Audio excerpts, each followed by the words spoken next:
All right, good evening. Welcome to yet another wonderful edition of Thinkly Talks, a place where we have conversation and dialogue with some amazing people from around the world. So we are back in Jaspreet's room today, Jaspreet's community, PlurAlity Dialogues. Jaspreet, a very warm welcome to you again. Thank you very much, Vivek. Sorry for the delay. My Zoom app, probably it's been hearing me talk about us moving into the post-app world, and therefore it just refused to work. It just Yeah, completely refused to work. Sorry about that. not at all. I think these things happen all the time. So Jaspreet, it's always fun chatting with you on AI, and I think we have had some lovely conversation with the last 4 weeks. But I think last week was something special. I think the whole chat room was lit with lots and lots of questions when we really talked about AI and singularity, right? And we basically decided to kind of double down a bit more this week on that. Of course, it was aided by Elon's very provocative statement that AI, as we know, is going to be smarter than every single human form by next year. So I think it's going to be. I'm looking forward to the next 30, 40 minutes with you. But before we do that, let's just take a quick recap on what happened in AI last week, right? So I'll just quickly share my screen.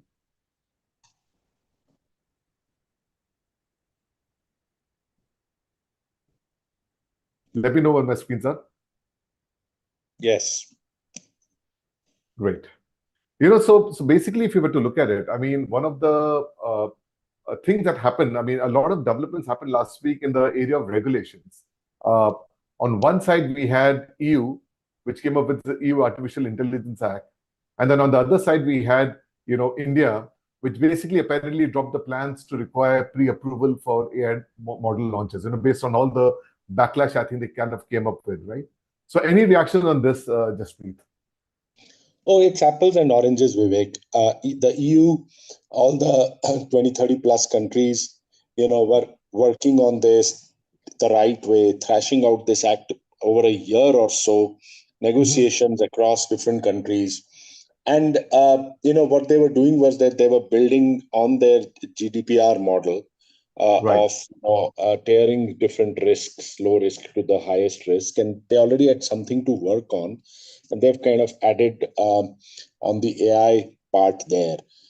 India, on the other hand, was just a statement made by a minister, I think, in a bit of a fit of frustration, if it may, because one particular model did not show one particular leader in a good light. And so, Right. it said, okay, fine, every model now needs to be retrospectively tested. Frankly, even then I'd kind of talked about and given a statement out to some press people who had called saying that there's going to be rolled back because it's not a law, it's not an act, it's just a statement, it was an advisory, but it didn't even carry the weight of that. So I don't think there's Right. any there's any signal here in terms of that India is not going to regulate AI. I just hope that they aren't going to regulate AI by random statements. The EU, on the other hand, obviously always errs on the side of caution, and they always have the most strictest laws as far as tech is concerned.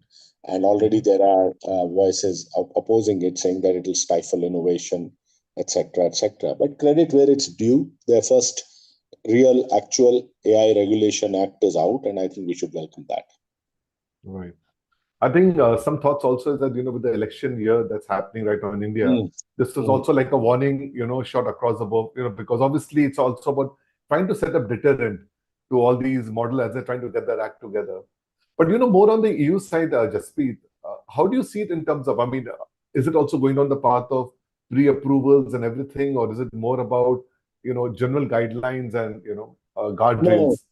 No. It goes beyond guidelines. I haven't frankly studied the act in detail. It's in my bucket list of about 400,000 items which I need to go through on AI, which happen every week. But it's fairly strict. For example, in some of the higher risk things, it calls for the fact that irrespective of where the AI model is developed, if it's kind of rolled out in the EU. People will have to conform to that act. So it's not that only if it's developed in the EU or anywhere it is, it needs to conform to that. Obviously, it is very strictly against deepfakes, copyright issues, etc., etc. And I don't know how much, how possible will it be for especially generative AI models. This covers all AI, but especially generative AI models to conform to that. EU has its own generative AI champions like Mistral, for example, out of France.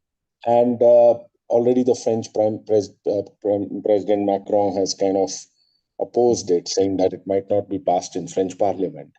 And so there are some issues regarding its, people say that it's kind of between innovation and safety. It's too much on the side of safety.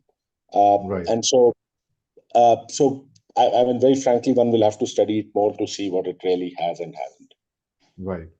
And another legislation that is making its way up through, really should I say, the US law is this very interesting proposition that's coming from Bernie Sanders, where basically he's talking about now having a 4-day week with no cut to pay, because he's saying AI and all the advances in technology is actually making productivity increase. And therefore humans are entitled now to a 4-week, work thing. And I think this is probably the first shot towards moving towards a, UBI, universal basic income.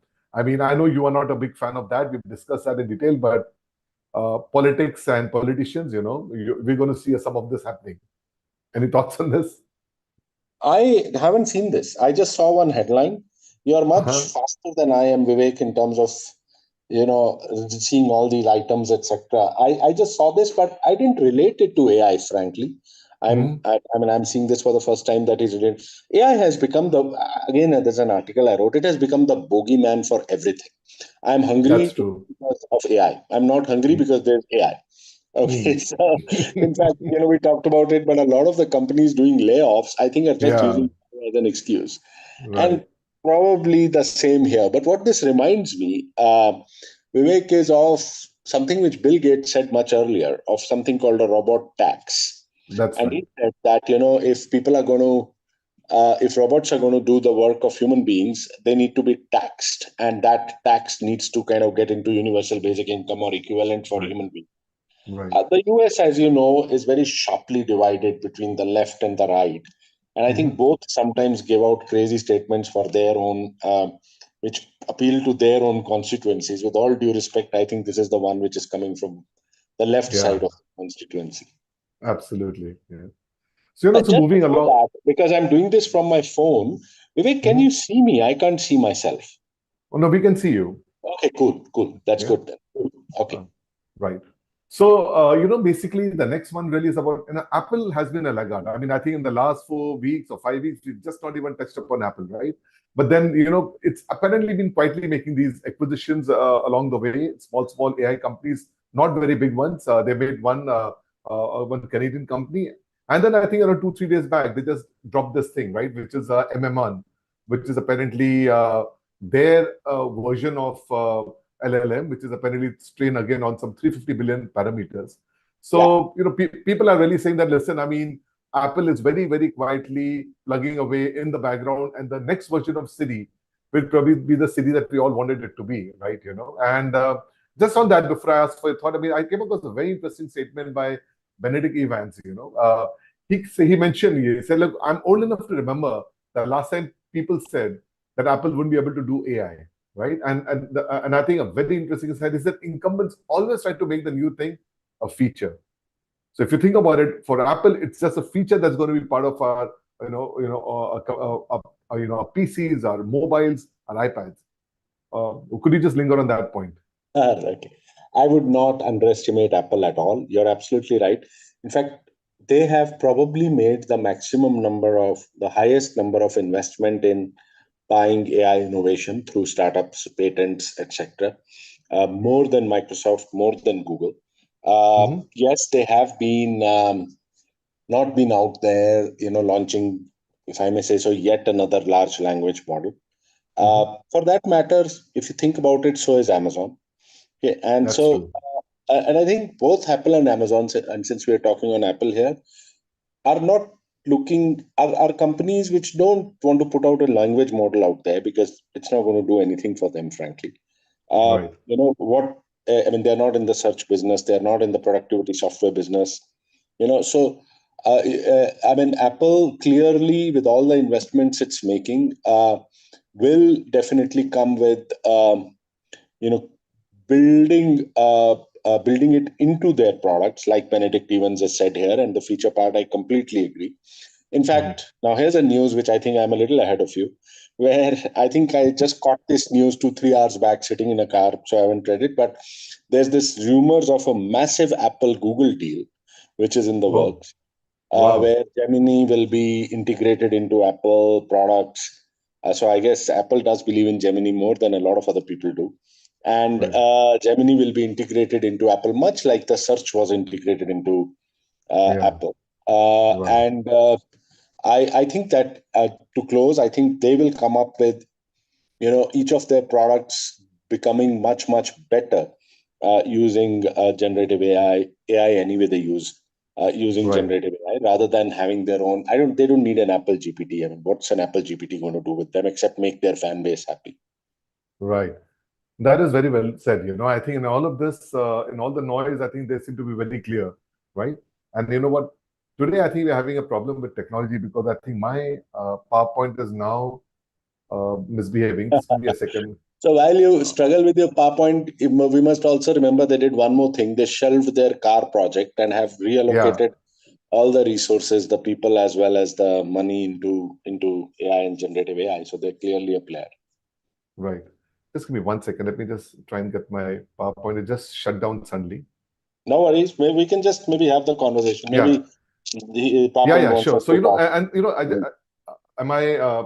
Is my thing back? No, I don't think so. No. So no problem. So I think moving to the next point, there was this really fascinating drop that was happened about OpenAI. I think that, like you said, OpenAI doesn't disappoint, and I think there's an announcement with Figure One and OpenAI. I think they raised around close to $1 billion. I think around $700 million. OpenAI being one of the larger contributors to that round. And then they integrated the whole robotics, with the OpenAI LLM and now the OpenAI text to speech, right?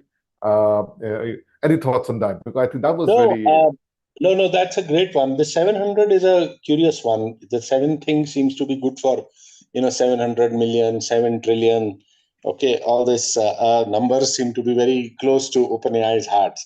But look, I think in fact, the next article that I'm contemplating writing, in my fortnightly series is on AI hardware. And, as I read something, another article in Financial Times many weeks back, which was very interesting, James Thornhill, and he said that hardware is eating the world, not software.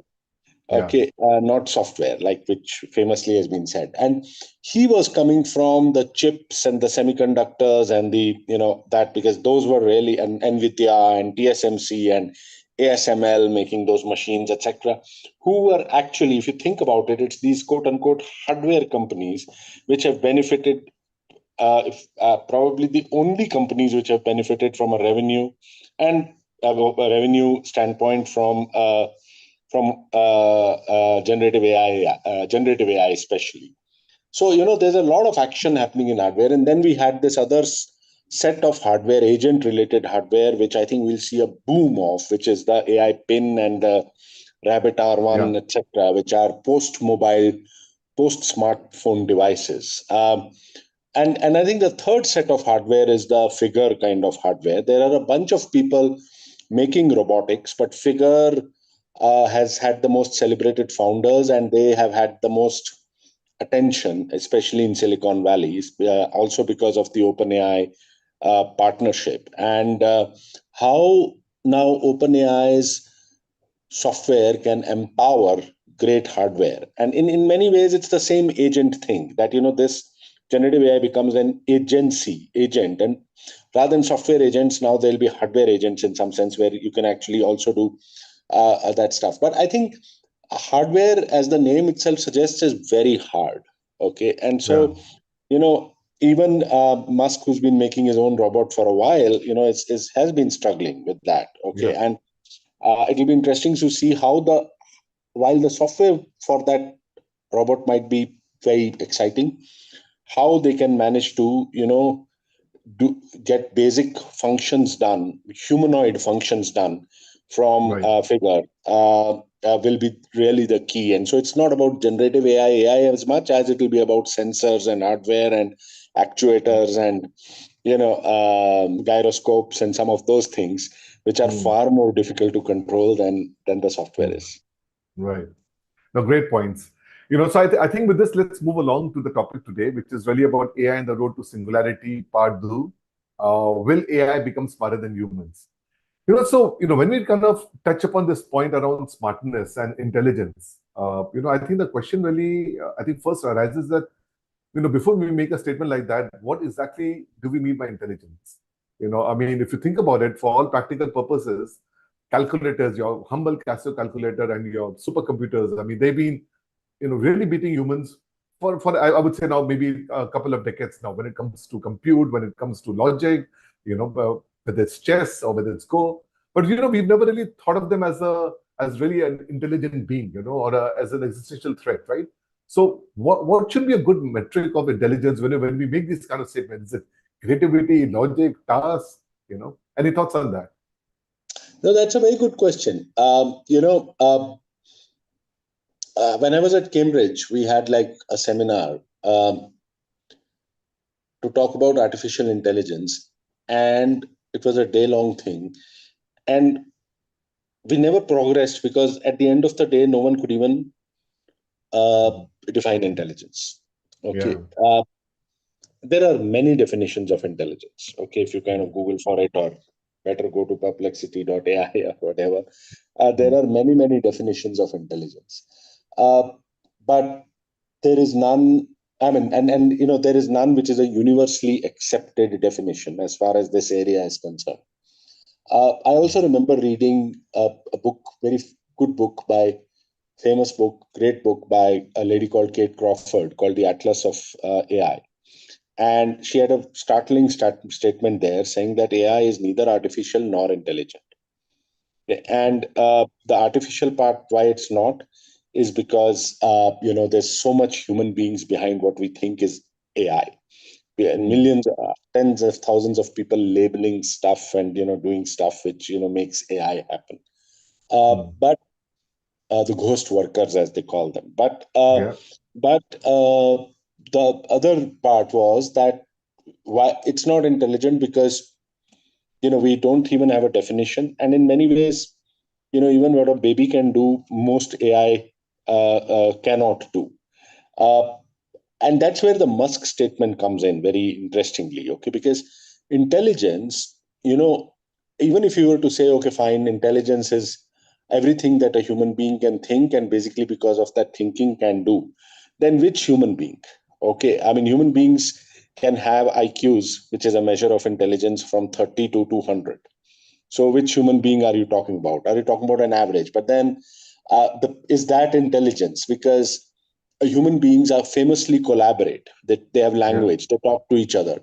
And so they use the sum total of intelligence rather than a single person's intelligence. That's why there are organizations, and organization have multiple employees and people, because it's not one person. And so that's why this concept of, okay, not one person, but global human intelligence, all intelligence that exists in every human being in the world, which according to Musk, who just likes to say things, is going to happen in a year. Okay, so I don't have a definition, honestly, of intelligence. What it is not, it's not consciousness. Okay, they are separate. Okay, what it is not, it's not I mean, you shouldn't confuse it with emotion. Okay, intelligence can be, I mean, one way to define intelligence is just logic. Another way to define intelligence is mathematical intelligence. Okay, a stretch is emotional intelligence, but that's a stretch. And so there's really, I wish I could come up with a globally accepted definition. I would be a famous man if I could. You are a famous man, but I think you made a very interesting observation out here. You said that intelligence is not consciousness, right? And I think for the longest, we've been actually conflating three elements. Consciousness, intelligence, and you could say human beings, or you could say carbon-based life forms in that sense, right? And I think to the best of our knowledge, at least at this point in time, it's only probably carbon-based life form which apparently have all the three, right? I think what we are now probably going to be trying to explore is now that we've seen that you can actually have silicon-based item like a computer or an AI which can be intelligent, it just doesn't have consciousness, And I think the question is, and we discussed upon it last time, is there going to be more compute which will kind of get you consciousness or something else, right? I think this is a very interesting time when we finally start seeing things in a very different light. Yeah, if you look at the periodic table, Vivek, carbon and silicon lie next to each other. Okay, one below the other, if I'm not mistaken. Okay, and so they're actually very close. And most things which are close on the periodic table tend to combine. Okay. Interesting. Yeah, but carbon and silicon do not. There is no silicon carbonate, for example, or carbon silicate or whatever. It doesn't exist. Okay, making carbon and silicon fuse from a chemistry standpoint is like you have to force fit. You can't make an element naturally out of that. And so, I mean, if you were to take that analogy in a sense, carbon and silicon are kind of very, very much in their own parallel worlds in that sense. Okay? And that's why, if you were to have cyborgs, it's not about having a chemical composition which would be both carbon and silicon. At least we can't think of it now, but it will be more, how silicon related things are inserted into a carbon life form, or maybe vice versa. We haven't tried the vice versa yet, but maybe vice versa. And so, I mean, that was just more of an aside. But if you were to come back to, what you said in terms of consciousness versus, and you're right, we have conflated the two many times. We think of artificial super intelligence or general intelligence automatically to be conscious. Okay, which is not true. No one has claimed that AGI is conscious. In fact, no one has also claimed that AGI has emotions. Okay,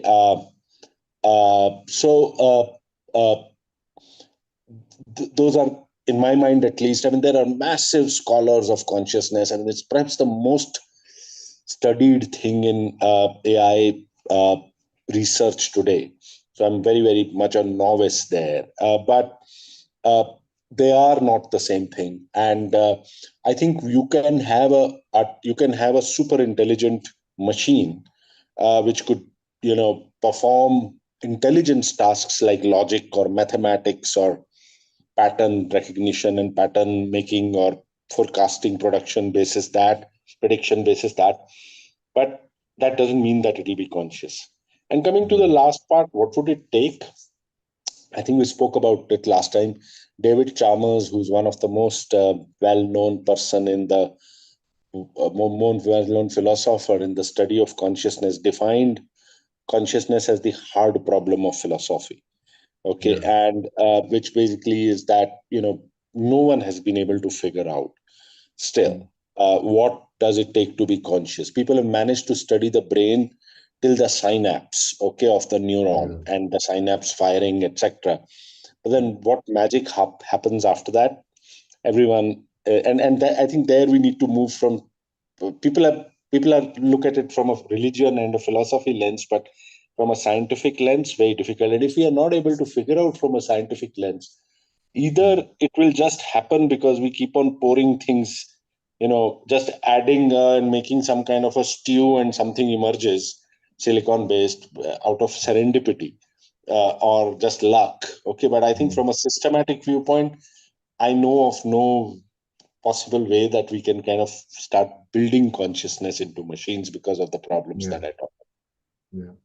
I wonder if you've heard this talk by Roger Penrose, who definitely has to be one of the what should I say, the biggest genius of all times in that sense, and he was the Nobel Prize winner of 2020. He actually talked about he wrote somewhere that he's very convinced now that computation will never lead you to consciousness, right? And very interestingly, I think it was an anesthetist who kind of reached out to him, and he said, Roger, we should think about when does consciousness ceases to exist. And he says, when you actually administer anesthesia is when consciousness, as we know, ceases to exist. We talk about general anesthesia at that sense. And that's when he talked about these protein structures called microtubules in the brain, which apparently is. So now Roger Penrose apparently is quite convinced that microtubules is probably where you will eventually find the genesis of consciousness. And in his mind, consciousness is something that's always going to be linked to biology. It's never going to be something that can be created. So I don't know if you've really come across that, but that's a wonderful. Yeah. I do remember reading it. Penrose obviously is a giant in the field, and therefore, I have nothing more to say beyond what he's saying. But there are many approaches. For example, there's the Indian philosophy approach, where there are these Yeah. 4 states, right? So there's the state of waking, where obviously you're conscious, and then there's the second state, which is the state of dreaming. Okay, where also you're conscious. Okay, your mind is kind of creating images. There's a third state, which is the state of deep sleep. Okay, where people are divided whether you're conscious or not really conscious. And then there's the fourth state, which is Thuraya. Thuraya basically in Sanskrit means 4. Okay, 4. And the fourth state, which you achieve through meditation and samadhi, etc., is where you're not conscious. Okay, and you kind of look, there are multiple ways. It's all in this area right now. Okay, and Penrose, I think, wrote about what you're saying decades back. But I don't see that people have figured out in those decades that therefore this is where consciousness lies. And so I also see that as one possible theory, but we don't have any proofs in that sense of that. Right.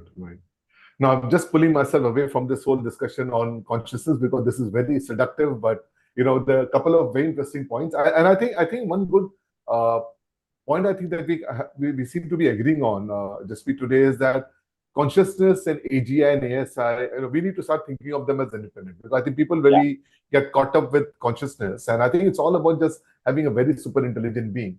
There are a couple of questions here from Anand and Sakshi. So Anand is saying that as AI continues to advance, do you think it will eventually outstrip human cognitive abilities, or will you always believe that there will be eventually a distinctive boundary? Again, here I think we'll have to first define a cognitive limit in that sense. So, and the second thing is Sakshi saying, do you think there's a limit to how smart AI can get?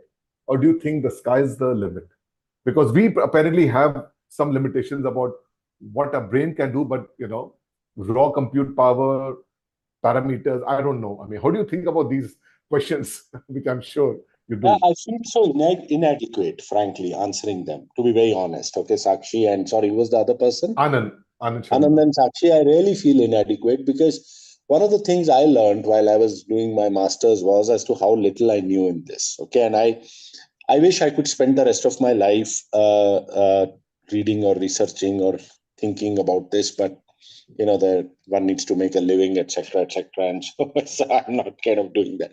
But it's inadequate because there's a lot more nuance than what I will tell you in terms of whatever I know a little bit.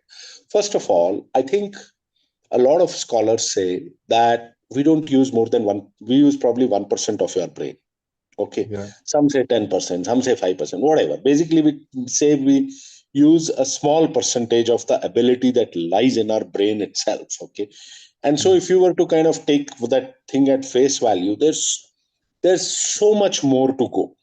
Okay, in terms of just realizing what you can do from the brain itself. I mean, and a lot of, again, I'm drifting away from science in that sense, and a lot of yogis, etc., become those supermen or super women, not because they have additional powers, but they can realize more power from what exists with everyone. Yeah. I mean, let me take an ordinary mortal like Yuval Noah Harari. Okay, and one of the reasons why when people ask him, how can you think like what you think? Okay, are you like different? He says no, and he says that, look, the only reason I can think is because I do 40 days of Vipassana every year, and that makes me get out more from my own brain and my own abilities.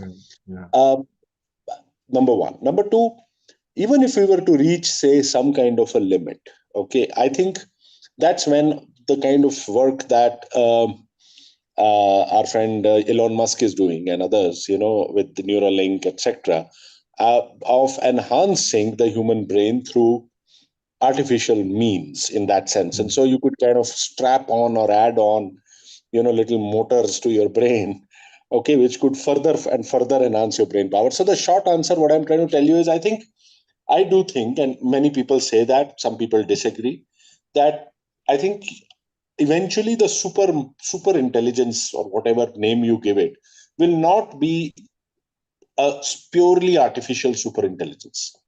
I think it'll be like a artificial and natural human intelligence kind of fused together in some way.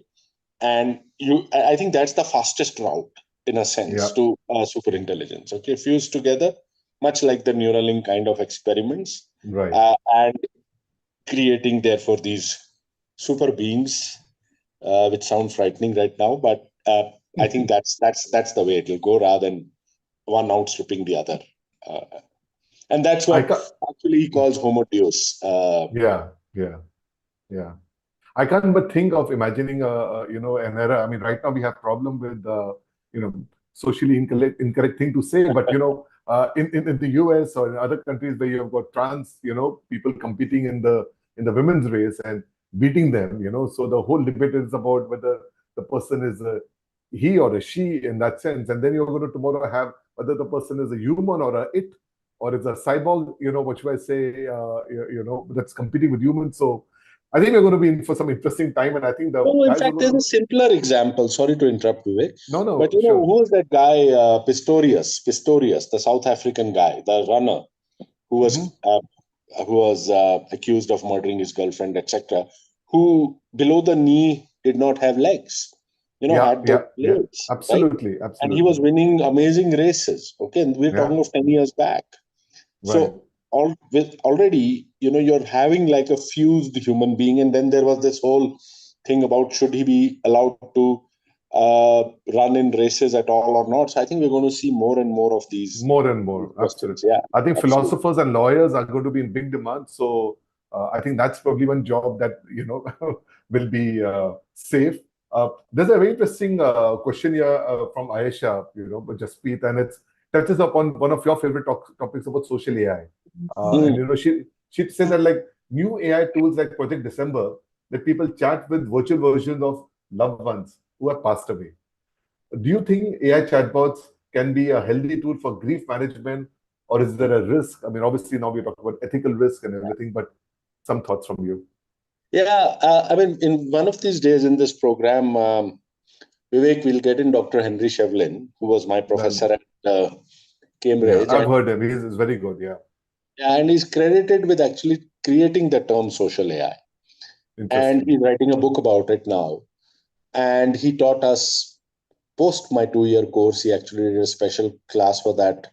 And I intend to write about that also. I've promised him. So we will have a much better answer, let me put it that way, but from him.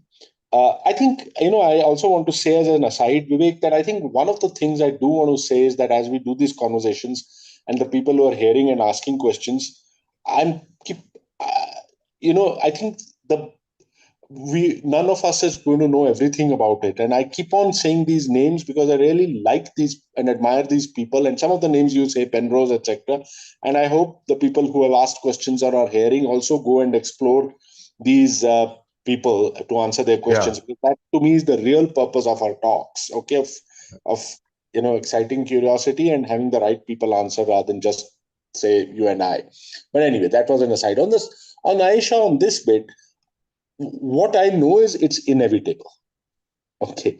What I can say with certainty, that having AI companions is inevitable. It's a perfect storm.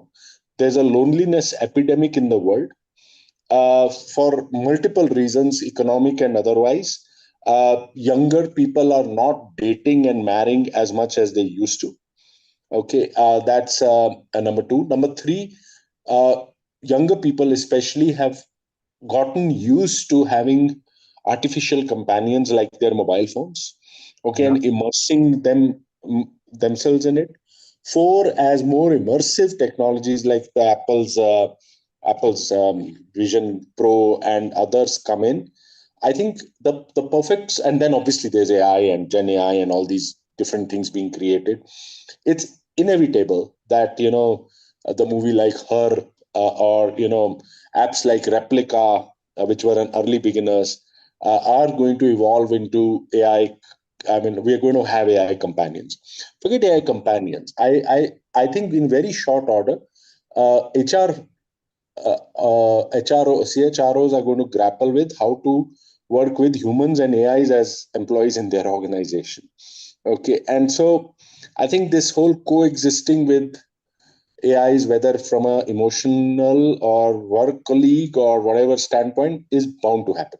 Yes, it'll raise ethical issues, it'll raise massive ethical issues, and it'll raise huge philosophical issues, and uh, a lot of older people especially will not accept this in their children's lives, and kind of think of it as something absolutely harmful and not right. But frankly, I think this is that route to that same thing we were discussing, Vivek, which is that eventually it's going to be a fused human and human and AI. And and the last thing I would say is that, whenever you want to know a little bit about the future in technology and science, read science fiction. And there's enough science fiction out there which talks about human, non-human relationships and friendships. I think it's inevitable, it's bound to happen, and it's a huge area of new questions which we'll have to answer. Right. Jaspreet, again, your favorite and perhaps, my favorite, Yuval Harari actually talked about consciousness once, he's touched upon it multiple times. And in one of his talks, he was saying that, listen, if you think of it, consciousness is actually, again, a very social construct, if you think of it. Because he said, look, the thing that we've always grappled with is that I know I'm conscious, but I have no way of knowing whether you are conscious. All the other people on the chat are, maybe we are just in a very large Truman Show right now, right? Where the world is filled with insentient beings, because consciousness is a very, very subjective, personal, aspiration or personal, relatable, subject. And he said, but now we have made a social concept that because I'm conscious, maybe people around me are also, they have consciousness around there. And then a lot of pet owners, for example, said dog, pet owners especially will say that, my dog is 101% conscious, but they won't attribute the same thing, let's say, to a pig, who apparently on scales of intelligence, is far more intelligent. Yeah. But, when you eat a bacon, or when you kind of do that, you don't think of them as conscious beings. And similarly with plants, and so on and so forth. So his view was, it's a very social construct when you think about it, right? And I think what's going to happen is you're going to start thinking in terms of, okay, you know what, this buddy of mine, which is this phone, which is talking to me, is actually also very, very conscious, because this person is able to give me such a nice hearing when my boyfriend or my girlfriend or my spouse can't do that, right? And then when that starts happening then that's when the legislation starts coming in, because when people are convinced about something, things are happening. So any thoughts on this? You project consciousness to something else. Yeah, right? Absolutely. Sure. No, that's a good way to think about it. I haven't thought of it that way. Yeah, that's a great way to think about it. Yeah. Interesting. And then there's, by the way, Pi says that, you're talking about the Blade Runner, Pistorius. Yeah, that's the person. Blade Runner. Yeah, that's right. Pistorius was called the Blade Runner. I was searching for that word. Yeah, absolutely. Lakshmi is saying that, sorry, she's again talking about the super smart buddy. Interesting thing, so I'll just first put her a question and then kind of, build on it. Lakshmi is saying, do you think AI could become like a super smart buddy, making us feel like the sidekick in our own story? So we become really like the co-pilot. In fact, and there's been a lot of talk, right? And Microsoft announced co-pilot, but I think with the launch of Devin, right? It's saying that it looks like we are going to become the co-pilot, and that's going to become the main pilot, right? So no, so the pilot co-pilot thing is not about intelligence. Okay, it's not about who's more intelligent than the other, and the one who's more intelligent or capable should be the pilot. Okay, that's not the definition. The definition of pilot co-pilot is who has the agency, who can perform action. Okay, now if, for example, if I was to compete with a AI even today in terms of figuring out what are the best flights for me to get from here to Belize, okay, which is not like Bombay to Delhi, okay, so from here to Belize or here to Patagonia, okay. And if I and an AI were to compete, I can assure you that all 10 out of 10 times the AI will win, okay, because it's about, super getting lots of data together and very quickly crunching it and, bringing the optimal. So optimization is something which with data, something that an AI can do. Now, does that mean that if I'm a travel agent, okay, I become the co-pilot and the AI is the pilot, because every single time it can do, travel arrangements faster? No. The thing is that my customer has entrusted me as the travel agent, okay, to do the task, human travel agent, if he has, and also figure out other things like, is this the right weather, and there was a coup there, so is there like a problem on the streets or whatever.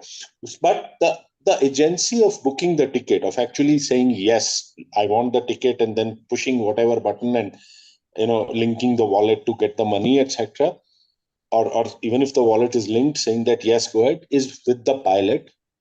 And the Microsoftian definition of a co-pilot is linked to agency, not intelligence. Okay. Yeah. And so I think whether there's Devin or not doesn't really matter. Right. And there's an interesting comment by a mutual fund, Deepak DC, who says that wouldn't it be amazing if I could simply outsource my Vipassana to my AI? So yeah, yeah. Deepak, dream on, dream on. I think, yeah. When it comes to enlightenment, I guess we still have to be some work to be done by us, right, and not by a co-pilot in that sense. Absolutely. Right? Jaspreet, there's still a couple of questions, but I just want to be respectful of the time because I know you have an event to get to, and we've really spent close to around 50 minutes, and I think this was really fantastic. And let's just think about what could we touch upon next time. I mean, maybe social AI consciousness. Let's debate that. I would request the community to kind of drop in some questions, and I think let's take you on your point. Maybe we should start dropping in the YouTube links and the article links. For some of the speakers and the topics that we've talked about. I think that would be a great way to kind of build the community on this. Yeah. Fantastic. Thank you very much. Sorry for being late. And actually, I again repeat that I feel inadequate with some of these questions. I wish I knew more, but hopefully it excites curiosity to go learn more. So thanks. No, I think all the conversation really, always, give us a view. And I think even the smartest people like Roger Penrose, for example, even he says that, look, I have no idea about this, but let me try. And I think that's the area that we are in. I think we are all speculating, we're all deliberating. And I think it's just about having that rigor, right? As we try to make sense of this, right? No, thank you so much. Yeah, just lovely. Sorry, you were saying something? No, just that. Lovely to be here. Thank you very much. All right. Have a good one. Have a great event.